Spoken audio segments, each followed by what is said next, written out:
choices, new players, new models of care. You know consumer first healthcare is everywhere. For us to build the future, to see what's new, we gotta look at the world from a different point of view.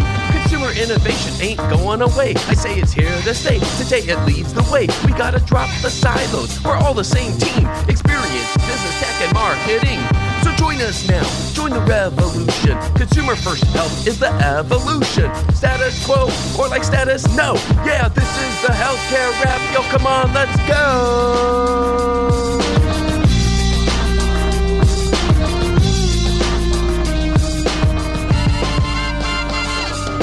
Welcome back to the leading podcast about consumer health innovations. I'm Jared Johnson, and here's what's going to go down today. We have the Flava of the week about Best Buy's Q1 performance. What are the latest accomplishments with their slow and steady approach to innovation in healthcare? And what does it tell us about consumer products when we consider their enterprise quarterly earnings? I'll talk about that. Then we welcome Geoffrey Roche to discuss a topic that will stay top of mind for clinical teams and how it's going to shape the future of healthcare organizations' ability to thrive in an ever-increasingly consumer and patient-centered world. We're not talking about AI, we're talking about workforce challenges, and Geoffrey will help us see why we need to think differently about workforce development. He'll connect the dots between medical training, clinical leadership, and the great need to develop the incoming non-clinical workforce who has different needs and skill sets. It's a unique conversation that will get us all thinking, so it's time to dive right in. Are you ready? Let's go.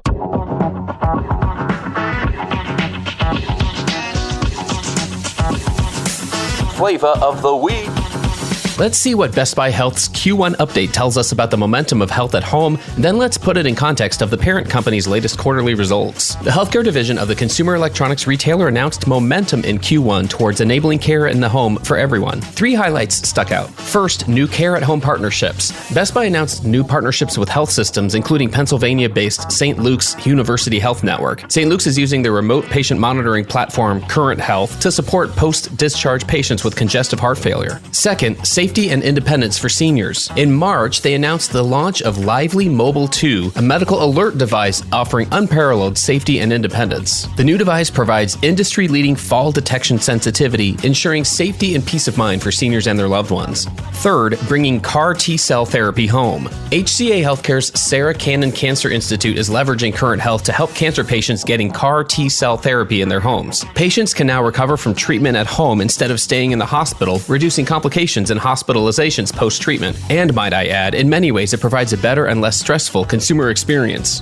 So I guess you could say there were some respectable innovations continuing on their current path, but nothing earth-shattering, which is why this might not have made many headlines. Now, when we factor in Best Buy's enterprise Q1 earnings that were announced May 30th, it adds some color to the conversation. They announced that they missed Wall Street's quarterly sales expectations due to softer demand for discretionary spending on consumer electronics, but they beat on earnings per share and stuck by their full-year forecast. As a result, shares jumped roughly 10% in early trading. Notably, there wasn't any mention of their healthcare business in the earnings release. So what does or doesn't this say about Best Buy's unique position in healthcare? In the post-Walmart era, we can expect for the financial runway to be a greater topic of conversation as we evaluate the feasibility of more consumer and retail brands in the space. In Best Buy's case, it's easy to see how their foray into healthcare appears to be a hedge against that softening discretionary spending. In theory, there will always be demand for healthcare products and services, especially as America ages, which also means that if conditions persist, they could increasingly look to their healthcare business to make up for less consumer spending elsewhere, which could eventually squeeze their plan to grow this side of the business slow and steady. Either way, it looks like Best Buy will stay the course, keeping a unique position among retailers with no apparent plans to radically shift. To this point, they've mostly stayed in their lane and haven't yet jumped the shark. And for now, that might be one of the best ways to keep moving forward in a sector that's more unpredictable than ever.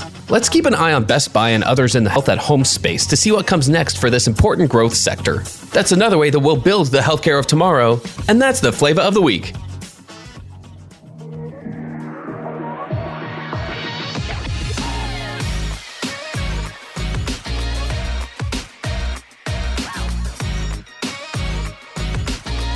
The flow. All right, everyone, let's get into the flow. Please join me in welcoming our guest this week, Geoffrey Roche. Geoffrey is the Director of Workforce Development for North America for Siemens Healthineers. Geoffrey, welcome to the Healthcare Wrap. Hi, Jared. Good to see you. I'm really excited to dive into a lot of conversation about the capital W, workforce, and maybe some different angles that help people have some context into what's possible. And I have a feeling they're going to leave this episode with a little more hope quite frankly, in addressing some ongoing challenges than maybe they had before the start of the episode. So perfect place to dive in is to help us understand a little bit about yourself. You want to give us the 2-minute version of who you are and what you do? So obviously, wonderful to be here. Geoffrey Roche, serve at Siemens Healthineers as the Director of Workforce Development. Inaugural role. This role was really created for Siemens Healthineers in the vital role that we do, where we enable and develop breakthroughs in medicine to really help bring together, through capacity building, academic, community colleges, government, philanthropy, along with all of our healthcare systems, including other ecosystem partners, to really build the next generation healthcare workforce. And so that's what my role is entirely focused on. Obviously, by background, I started as a hospital administrator, served in a community healthcare system in various leadership roles. Always focused in a lot of this work. Actually, I led our academic strategy and all of our workforce development from the hospital side. So I've seen it from that angle. And then I've also served in higher education as a cabinet member at 2 different institutions, where I also had the opportunity to do it from that angle. And so this role is truly about how do we bring eds and meds and then a larger ecosystem together to help solve what we know is some of our most challenging issues in the healthcare workforce. Well, that's exciting. And I have to point this out. On your LinkedIn profile, it starts with son of a nurse, leading with heart and purpose. Can you tell us why you feel that's important to be the first thing that people see when they want to get to know you? It's incredibly important because it frames who I am. You know, I'm the son of an amazing mother who went to community college to earn her associates in nursing when I was 5. And she accomplished that in the midst of a divorce at the time, and also, raising 2 young sons and going to nursing school. And she never lost her dream to be a nurse. And when I look back on that, that's super critical. It's also critical because when I started my healthcare system career, I worked for a nurse CEO who led with heart and purpose. I've been fortunate to have had that influence early in my career, and really have had, both my mother and then obviously my former CEO's influence throughout my career. I think that's fantastic. I wanted to start today with something we haven't done in a bit, with a little bit of word association. Geoffrey, if you're down for this. Totally open-ended. It's just kind of like the first thing that comes to mind, or first thought that comes to mind. I'll share a few terms here one at a time. Okay. Let's throw them out to you if that's okay. And then if you just want to tell me what comes to mind, no right or wrong, just very interested to hear what you think. So the first one is, as we already mentioned, workforce. Urgent. Ooh. Can you tell me more? Yeah, look, I think it doesn't matter. Anyone in the healthcare industry today is facing the most critical, urgent challenge with workforce, from physicians to nurses to imaging technologists to pretty much every single clinical role, and even in the non-clinical space. And it's not going to get any better anytime soon necessarily. And so we've got to be thinking about how we solve it. Love it. All right, we'll get back to that. The next one is education. Transformative. Okay. All right. See, this is actually giving me some things to sink my teeth into later on. All right. The next one is culture. Eat strategy for lunch. Okay. Love that. Next one is leadership. Truly impactful if utilized and leveraged right. Alrighty. And the last one is innovation. Need a lot more of it in healthcare. Okay. All right. I think we just picked our path of topics just based off of that.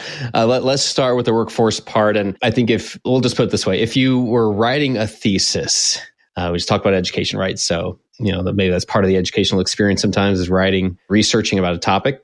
If you were writing a thesis about the healthcare workforce today, what would that thesis be? What's the main point or points that you would want to get across? We sit at such an interesting time when we think about workforce in our healthcare ecosystem. For a long time, even before the pandemic, so much of the challenges we're facing today were predicted.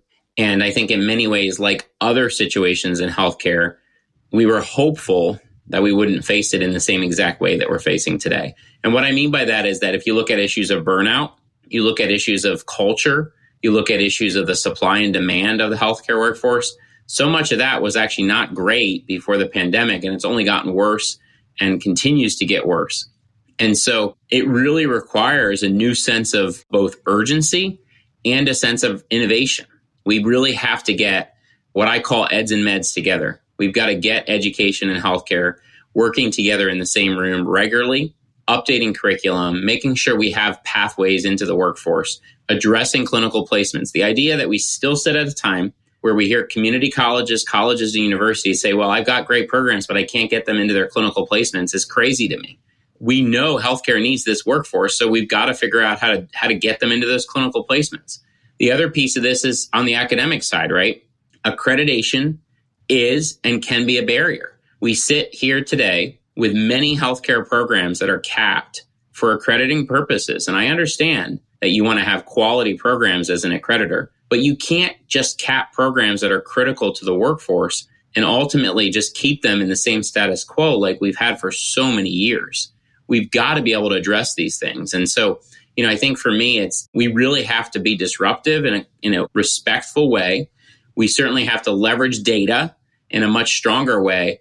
And we have to address it because every single day I speak to a healthcare system or I speak to an academic partner. And what I continue to hear is we have patients waiting for tests, patients waiting for procedures, sometimes for weeks upon months to have a simple imaging study done. And we all know that imaging is critical to the diagnosis of disease or cure.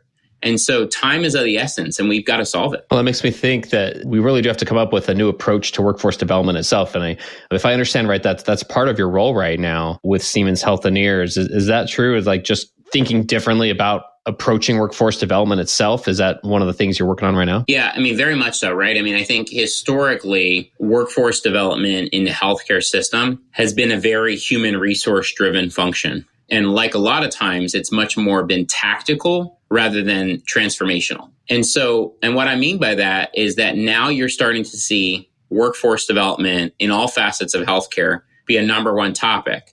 And you're starting to see, more of an all hands on in approach, CEOs to other C-suite leaders to human resources. The fact that, look, we all know that sometimes healthcare, while being a wonderful industry, isn't always the most progressive.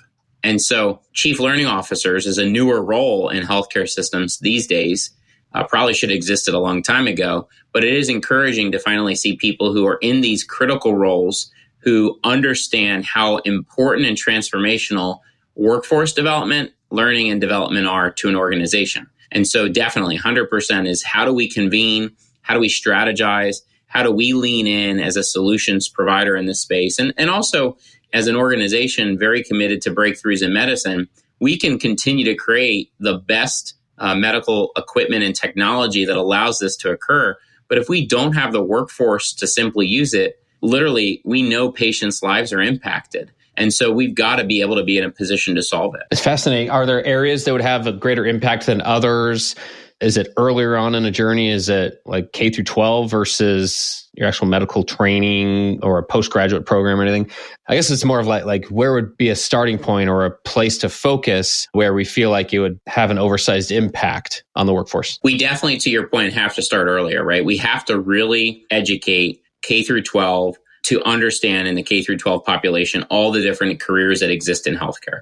We know the normal child thinks of healthcare when they think of it, and they think doctor or nurse. And they don't necessarily think about all the other important roles. In fact, I was at a community college program recently with high school students, and we asked them this question, and they thought the radiologist, when they knew if there was a radiologist, again, doctor, they thought they were the ones that did the actual scan. They had no idea that there was actually a technologist. And then they didn't understand the sheer fact of all the training that a technologist does. And when you talk about it and you educate them, it's really fascinating. So, for example, one of the first questions I ask when I go out and speak to high schools and such across the country is, I was at Oklahoma recently and I asked this question was, do you like video games? And they were like, oh yeah, we love video games. I said, well, do you realize that serving in a technologist role in healthcare is the closest you're going to get to a video game than professionally than pretty much most other things? And they're like, really? And I'm like, and you like to work with people? You like to be around people and help people in their lives? And they were like really intrigued. And then when they get to see the equipment, they're like, oh, wow, this is kind of cool. And so, yeah, we have to definitely get them interested. And we also have to help people understand the pathways. And then when they get in, we have to help them be successful.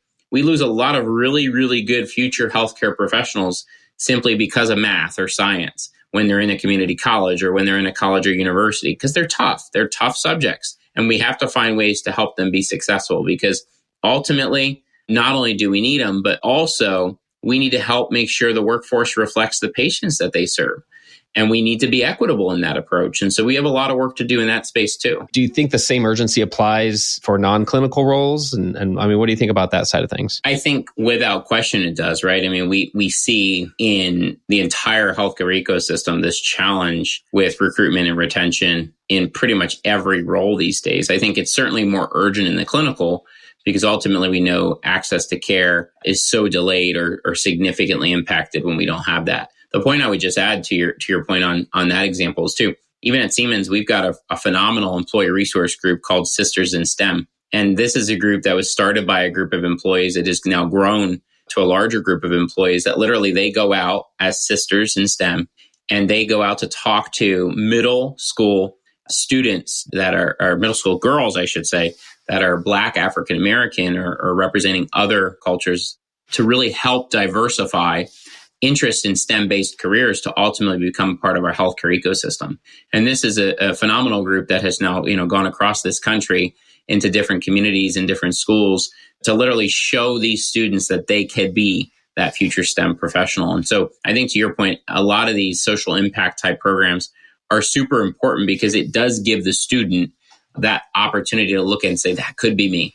And we definitely have to do more of that too. Yeah. And like you said, I think a lot of that has to do with, you have to get people excited here. You have to get them to want to be part of this. So let me throw that over to the innovation side, which we do talk a lot about here. What it takes, what needs to evolve or transform within a lot of traditional provider organizations to innovate sufficiently on behalf of, we focus on consumers, but I think the same points apply when we talk about clinical innovation, and a lot of those are digital innovations. How can workforce issues, including clinical workforce, how can those issues affect the ability for healthcare to innovate? When we think about it, right, like the reality of it is healthcare, as you know, is such and still continues to be a very risk-averse culture generally. And I understand without question, it is the most highly regulated industry from both a federal and a state level. And, that adds a lot of complexity. But I think this is where leadership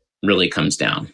When I look at my healthcare career in a healthcare system, I was fortunate to work with executives who would regularly say, unless there's a reason that you as my lawyer counsel, you as my corporate compliance, and you as my risk manager will tell me that this decision to implement this idea will literally cause us a significant legal issue, a compliance issue at federal government or state government, or be an issue significant of risk, we're going to do it. And I think we need more leaders who are willing to, now again, this was an executive that had been there for 40 plus years. Everyone in the organization knew he was going to challenge them to the 10th degree, but he would pose those questions regularly. And I think what was powerful about it was then we would act. And as a younger professional, there was a lot that I learned from him on that.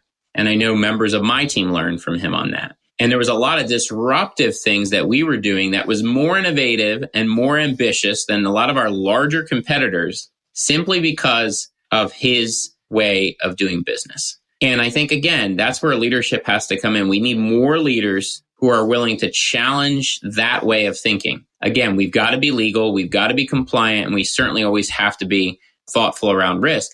But if it does not reach any of those things, and we know it's the right thing for and by our patients, then it's an absolute no-brainer to try it. And I often think that's the other piece in healthcare is we're just afraid to try it. But yet we've seen other industries just try things and have phenomenal success. I think we've got to be willing in healthcare. And I'll give you an example. In my hospital days, I can remember, we were a very busy area, water park capital of the world at the time. Every water park you could imagine there, ski park area, winter was skiing, snowboarding, summer was water parks everywhere. Saw over 90,000 patients a year. And our CIO and I worked together on a digital health project to literally basically take kiosks, both iPads, but also technological kiosks into the water parks, into the ski areas, where they could book an appointment at an urgent care before they left if they had an injury, so that when they arrived, they could come in and concierge medicine. When we first proposed this idea, and we proposed it because we both were at a conference and learned and heard about something similar, you would have thought the first thing would have been no, right? And it was from legal and compliance. How? Oh, no, I don't think we can do this. I don't think it'll work. And I'll never forget, again, my same senior vice president looked at them and said, Have you been a patient in our urgent care centers? Imagine how long they wait. Oh, but he said, enough of the buts. There's nothing that's wrong with this idea. He said, we're moving forward with it. If you can identify clearly and succinctly where the legal issue is, I'm happy to solve it, but I'm not seeing it. He said it will still be HIPAA protected.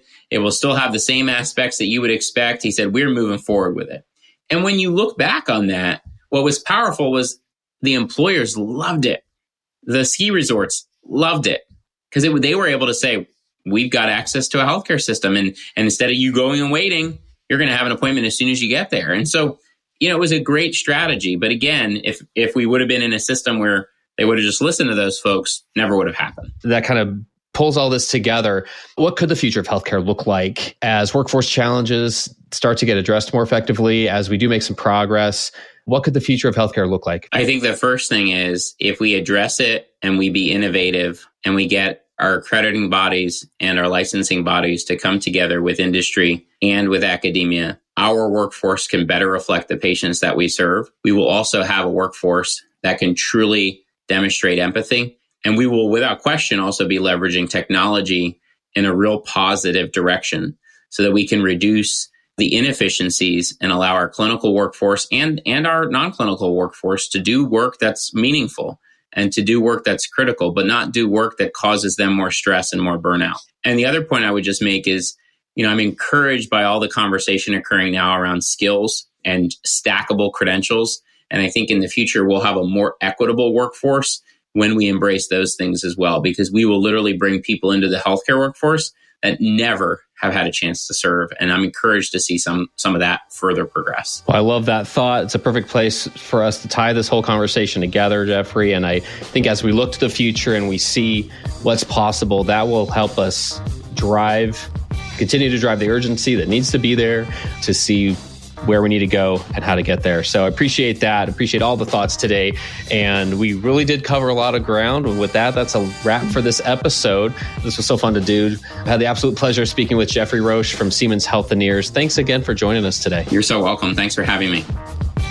Thanks for tuning in. If you like what you heard, please spread the word. Tell your colleagues to tune in for all the awesomeness, then leave a review on Apple, Spotify, or wherever you listen. This show is produced by Shift Forward Health, the channel for changemakers. Subscribe to Shift Forward Health on your favorite podcast app, and you'll be subscribed to our entire library of shows. See our full lineup at shiftforwardhealth.com. One subscription, all the podcasts you need, and it's all for free. And remember, we might have a lot of work to do in healthcare, but we'll get there faster together. Thanks again.